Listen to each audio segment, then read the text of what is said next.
ሳሚና ጋሽ ግርማ ተገዳደሉ። ሜሮን ሰላምን እንደደፈራት፣ ሜሮንን በድጋሚ ሊደፍራት ሙከራ እንዳደረገ፣ ሰላምን በልጅነቷ ገና ሕፃን ጨቅላ እያለች እንደደፈራትና እናቷን አልጋ ቁራኛ እንዳደረገ አውቆ ሳሚና ግርማ ተጋደሉ። እኔ የምለው ይህ ሰውዬ ሴት ልጅ ለመደፈር ብቻ ነው እንዴ የተፈጠረው? እንዴ ሚስቱን አግብቶ ከሚስቱ ጋር በሰላም አይኖርም እንዴ? ምን አይነት ይሄ እንከፍ ልክስክስ ነው በእናታቸው። ሜሮንም በድጋሚ እንግዲህ ባለፈው ሰክሮ ገብቶ ሊደፍራት ሙከራ አድርጎ ነበረ። እሷ ጉልበት ስላላት ወይም ደግሞ እሱ ሰክሮ ራሱ እንትን ዝሎ ስለነበረ ነው ገፍትራው ተነስታ ያመለጠችው። ሰላም ቤተሰብ እንዴት ናችሁ? ደህና ናችሁ ወይ?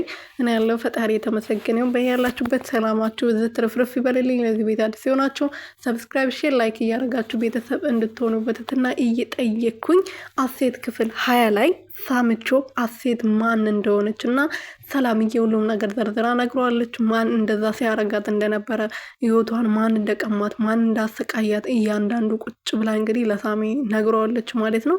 ሳሚ በጣም ነው የደነገጠው። ይሄ ታሪክ ያንቺ ሊሆን አይችልም።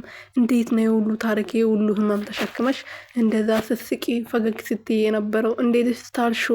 እናትሽ ሆስፒታል እያለች አንቺ እዚህ ምን ትሰሪያለሽ ብሎ ሲጠይቃት፣ እኔማ እንደዚህ ነው የመጣሁት፣ አባትክ ነው ይሄ ሁሉ በደርን ያደረሰብኝ፣ በሪ ዘግቼ እንዳለክስ ያስገድደኝ እሱ ነው፣ እናቴ አልጋ ቁራኛ እንድትሆንም የፈረደባት እሱ ነው በማለት ሁሉም ነገር ዘርዝራ ለሳሚ ነግረዋለች ማለት ነው። ሳሚ ማመን ነበረ ያቃተው።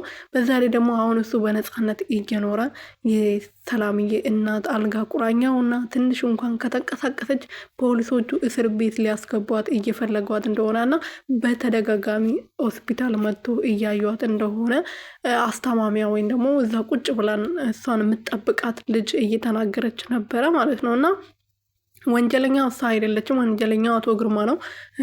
ከውጭ ሀገር መምጣት ያልነበረበት ሰውን የሚጎዳ መድኃኒት ምናምን በሷ ስም በሷ ፊርማ አመሳስሎ ነበር ፈርሞ ሲያመጣ የነበረው ማለት ነው።